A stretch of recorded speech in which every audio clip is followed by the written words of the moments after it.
सम्मानित मंच और सभागार में उपस्थित प्रबुद्धजन, आप सभी को मेरा प्रणाम।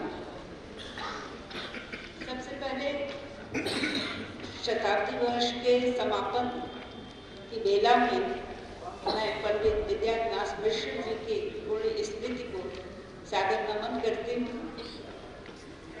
लेकिन मुझे लगता है कि किसी लेखक के लिए केवल नमन शब्द कह देना ही औचित्यपूर्ण नहीं होता है। आवश्यक होता है कि उसकी रचनाओं को हम बार बार पढ़ें, अवगाहन करें, उसकी चर्चा करें और उसमें जो प्रदेय है उसको अपनी आगे की पीढ़ी को भी सौंपें। यह समय ऐसा है कि विद्यानिवास मिश्र जी की रचनाओं पर हम बार बार पढ़ें और वह हमारी जो समकालीन समस्याएं हैं या जो राजनीतिक चिंतन में जिस विषय का उभार हो रहा है वहाँ भी विद्यानिवास मिश्र जी की रचनाओं से बहुत कुछ जो है समझा जा सकता है, देखा जा सकता है। आज का दौर ऐसा है कि जहाँ भारतीय ज्ञान परंपरा को लगातार तवज्जो दिया जा रहा है। भारतीय ज्ञान परंपरा है क्या? जब भारतीय ज्ञान परंपरा की हम चर्चा करते हैं तो मुझे विद्यानिवास मिश्र जी याद आते हैं। उन्होंने विभिन्न पहलुओं पर जितने विस्तार से लिखा है उसमें ऐसा लगता है कि विद्यानिवास मिश्र जी जो आज के समकालीन चिंतन का तकाजा है कि भारतीय ज्ञान परंपरा को समझा जाए, वह अपने दौर में ही उसको समझ रहे थे।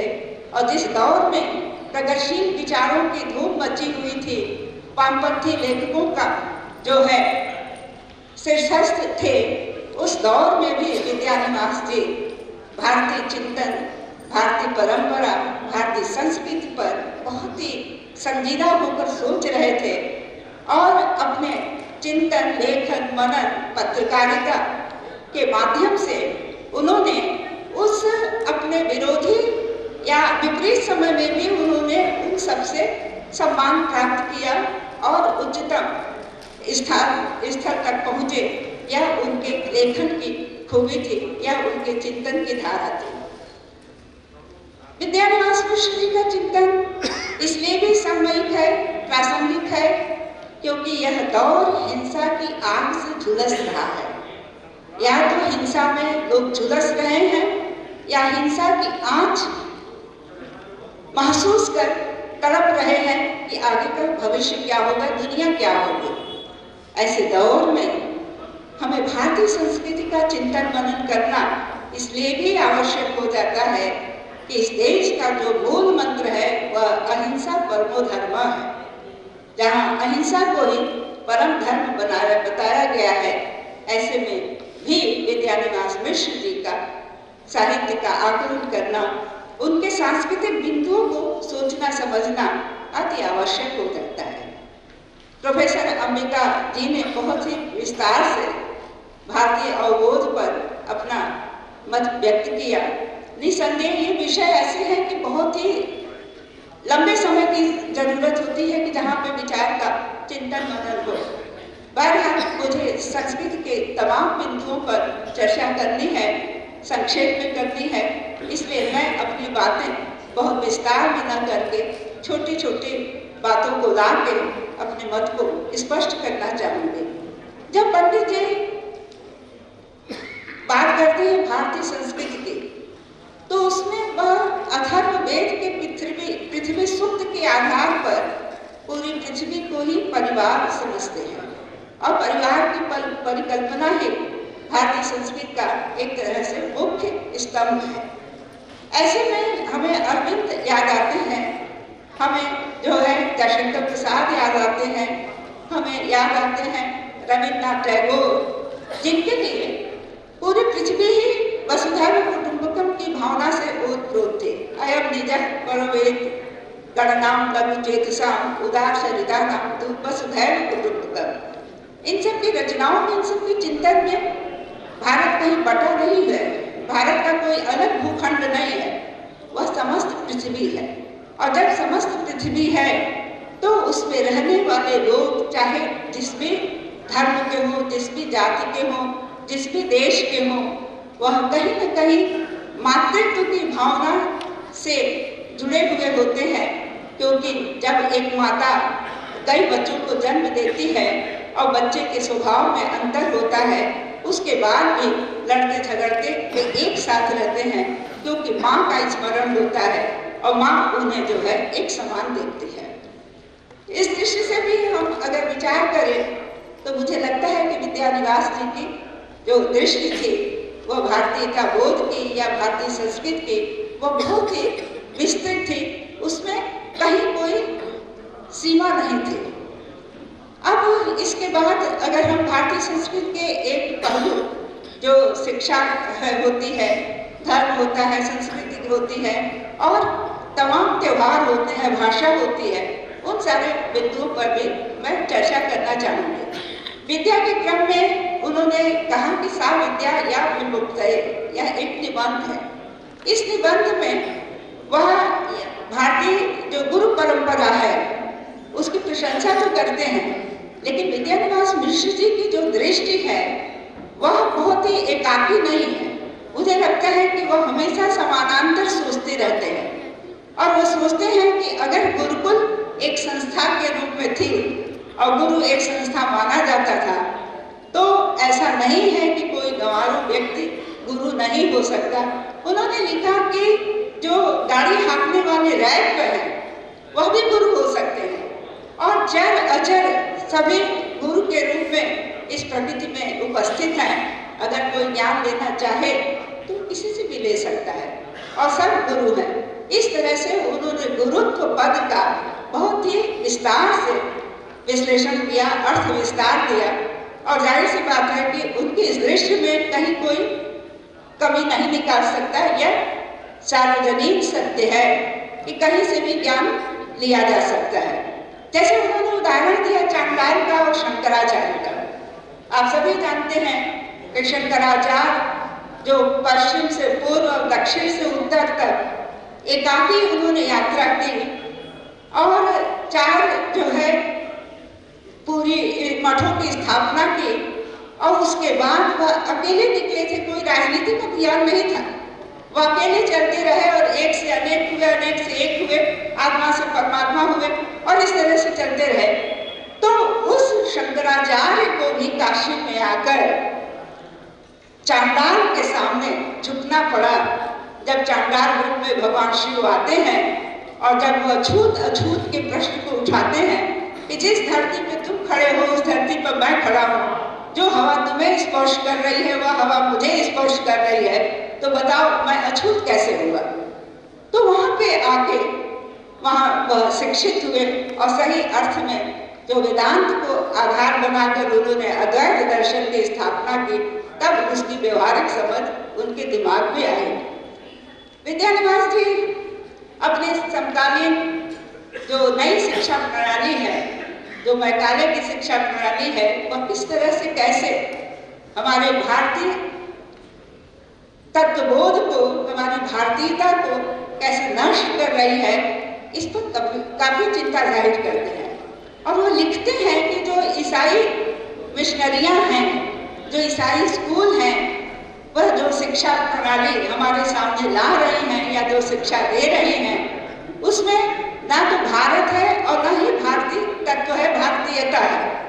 ऐसे में अंतर्राष्ट्रीय बनने के चक्कर में जो हमारी युवा पीढ़ी है, जो हमारी आने वाली पीढ़ी है, वह आत्मविस्मृत की शिकार हो रही है, वह खुद को नहीं पहचान रही है। और जब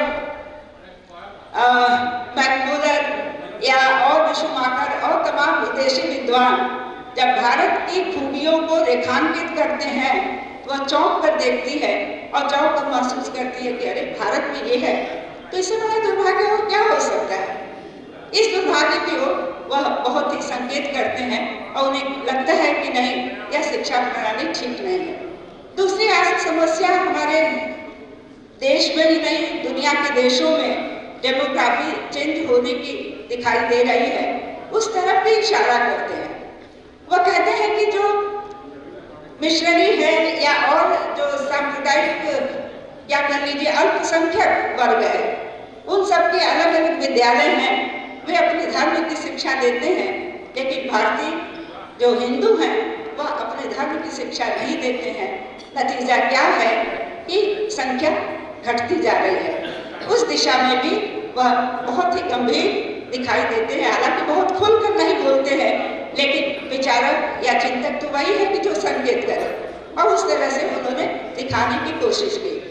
धर्म को लेकर यह दौर अभी बहुत पुराना नहीं है, हम लोगों के सामने का है कि तमाम लोग हिंदू कहने में शर्म का अनुभव करते रहे हैं। कहते हैं मैथिली शरण गुप्त ने लिखा था एक कविता भारत में कि हम कौन थे, क्या हो गए और क्या होंगे अभी, आओ बेचारे हम सब बैठ कर ये समस्याएं सभी। जब वो मैथिली शरण गुप्त यह चिंता कर रहे थे, कहीं न कहीं यह चिंता विद्यानिवास मिश्र जी की भी है, इसलिए वह जब भारतीय संस्कृति की बात करते हैं तो वह यह फिर से विचार कर रहे होते हैं कि यह समस्याएं क्यों आ रही है, क्यों हिंदू कहने में शर्म का अनुभव कर रहा है, क्यों वह हिंदू धर्म से कटता जा रहा है। हिंदू का सही अर्थ एक तरह से सनातन धर्म है, कि सनातन धर्म से वो क्यों कटता जा रहा है। सनातन तो अपने आप में इस रूप में श्रेष्ठ है कि उसका कोई आविष्कार नहीं है। वह किसने बनाया, कब बनाया, किसी को कुछ पता नहीं है। वह हजारों साल से लगातार गतिशील है। तो ऐसे सनातन धर्म के प्रति लोगों में क्यों क्या कहेंगे कि उपेक्षा का भाव है, और दूसरे धर्मों को लेकर इतनी ज्यादा जो है अग्रेसिवनेस या कह लीजिए कि बहुत उत्सुकता कर पड़ता है, ऐसा क्यों। इस पर भी वह गंभीर चिंता व्यक्त करते हैं। इसी तरह से जब वह संस्कृत की बात करते हैं तो संस्कृत के बहाने वह नदी, नारी और संस्कृत करके एक निबंध उन्होंने लिखा है। मैं इसका उल्लेख इसलिए करना चाहती हूँ कि इसमें कई मुद्दे एक साथ उभर कर आते हैं। जब हम नदी की बात करते हैं तो हम सभी जानते हैं कि अभी कुछ समय पहले तक ये कहा जाता था कि तीसरा विश्व युद्ध होगा तो वह जल के बंटवारे के कारण होगा।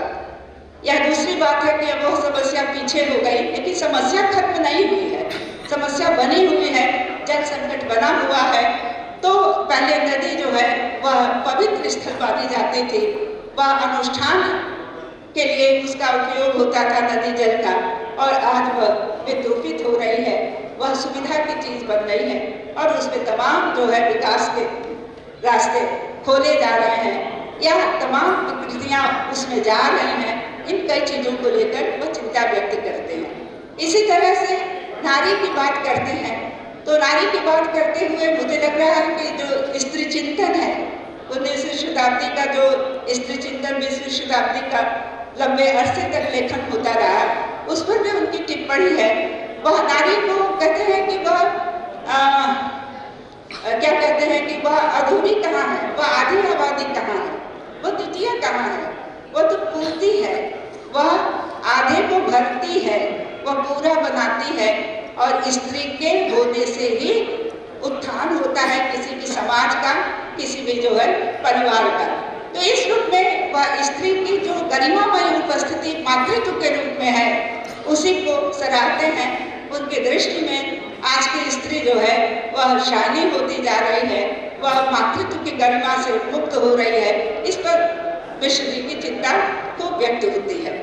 और इस तरह से संस्कृत को लेकर भी वह एक टिप्पणी करते हैं जो बहुत ही ज्यादा मौजूद है कि आज संस्कृति विक्रय हो रही है, आज संस्कृति जो है वह भुनाने का कार्य कर रही है, आज संस्कृत का दुरुपयोग हो रहा है, जबकि संस्कृति लगातार वह नित्य नूतन होती रहती है और वह प्रवाहित होती रहती है, गतिशील होती रहती है, लेकिन उसका जो सार है वह उसमें बना रहता है। वह चाहे श्रेष्ठ संस्कृति हो, चाहे लोक संस्कृति हो, दोनों ही संस्कृतियां एक तरह से जो भारतीय दर्शन है उसको ही कहीं न कहीं उत्प्रेरित करती हैं, गति देती हैं। दर्शन की जब बात आई तो दर्शन पर भी उनकी टिप्पणी है कि दर्शन कोई एक विचार को नहीं रखता है, दर्शन में काटने की परंपरा है, शास्त्रार्थ की परंपरा हमारे भारत देश की खूबी रही है। और जब शास्त्रार्थ होता है तो किसी के मत को स्वीकार कर लेना अच्छी बात नहीं मानी जाती है, बल्कि काटना अच्छी बात मानी जाती है कि आप अपनी मेधा से, चिंतन से उस नई चीज को लाइए। तो इस रूप में वह कहीं ना कहीं आज के जो दार्शनिक हैं जैक देरिडा, उनके विखंडनवाद के कहीं करीब, या कह लीजिए कि विद्यानिवास जी के करीब जैक देरिडा दिखाई देते हैं जब वो विखंडनवाद की बात करते हैं कि जो अखंड है उसको खंड खंड करके हम उसके सार को समझ सकते हैं। अगर हम उसके सार को समझना है हमें तो उसको खंड खंड करना होगा, लेकिन इसका मतलब नहीं कि वह कट गया।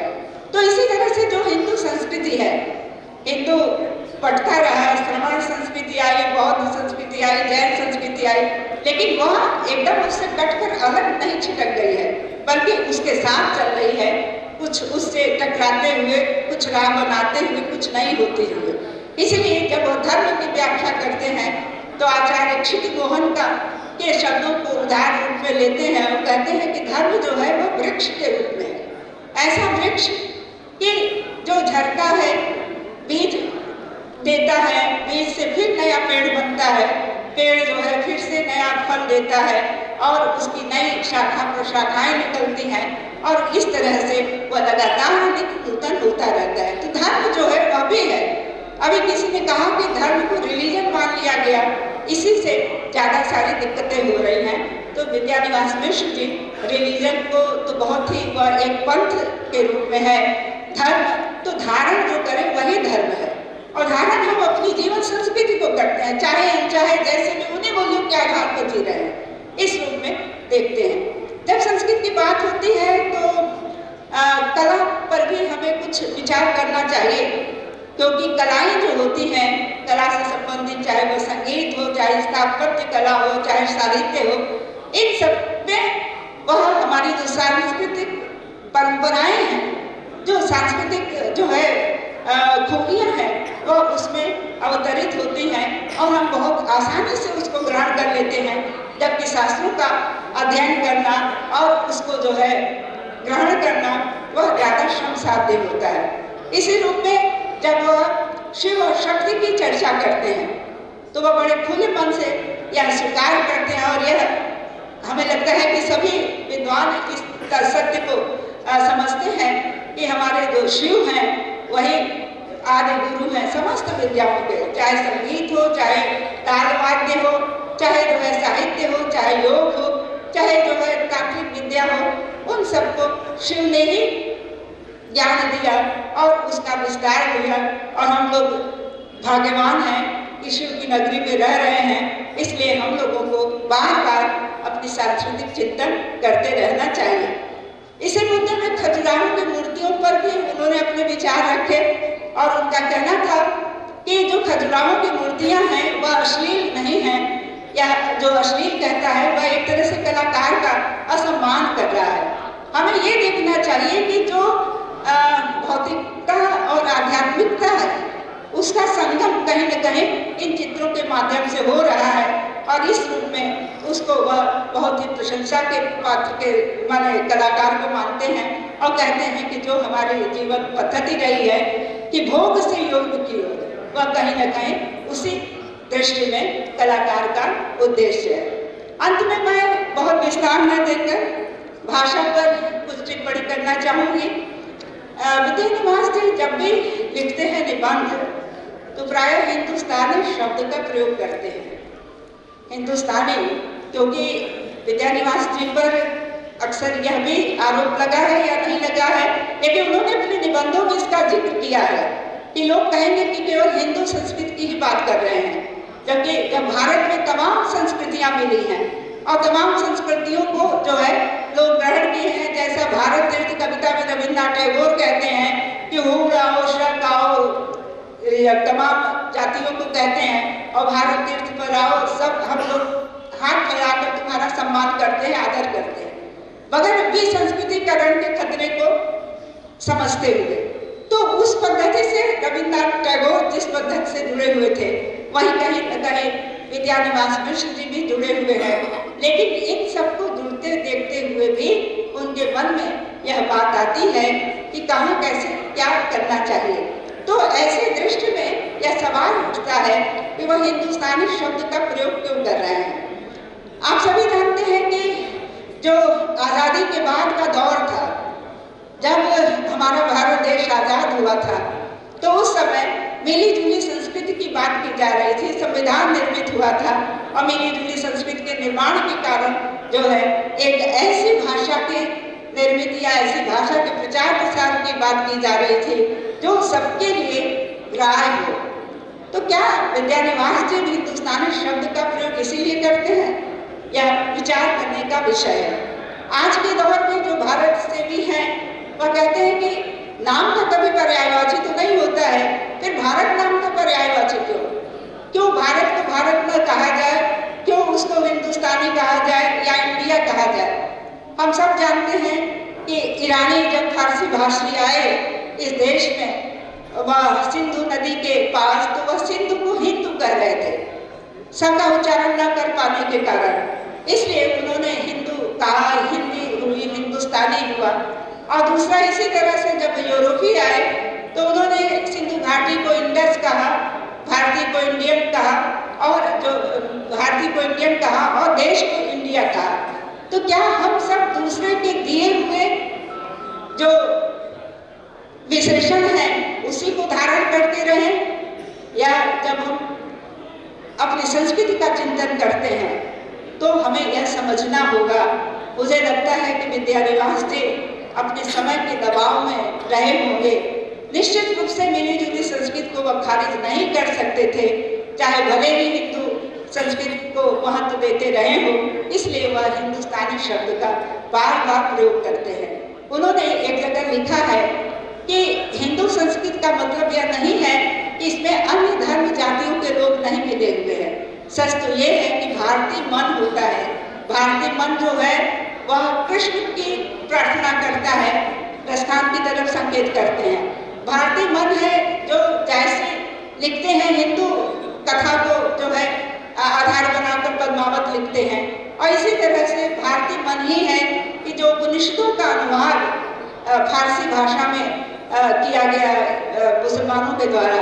तो इन सब खूबियों को लेकर वह लगातार द्वंद्वात्मक स्थिति में रहते हैं और वह एक ऐसा सम्यक सुलझा हुआ मार्ग प्रशस्त करते हैं कि जो अपनी संस्कृति परंपरा विचार को लेकर चलता रहे, लेकिन फिर भी कोई ऐसी स्थिति ना आए कि जहाँ पे द्वंद्व की स्थिति हो। और इस रूप में विद्यानिवास मिश्र जी को पढ़ना समझना मुझे लगता है किसी विदेशी पाठक के लिए भी इतना ज़्यादा महत्वपूर्ण होगा कि वो भारतीय संस्कृति को सम्यक समझ सकता है। इन शब्दों के साथ, इस अपने वक्तव्य के साथ मैं अपनी वाणी को विराम देती हूँ। आप लोगों ने धैर्यपूर्वक सुना, आप सबको धन्यवाद। सादर अभिवादन।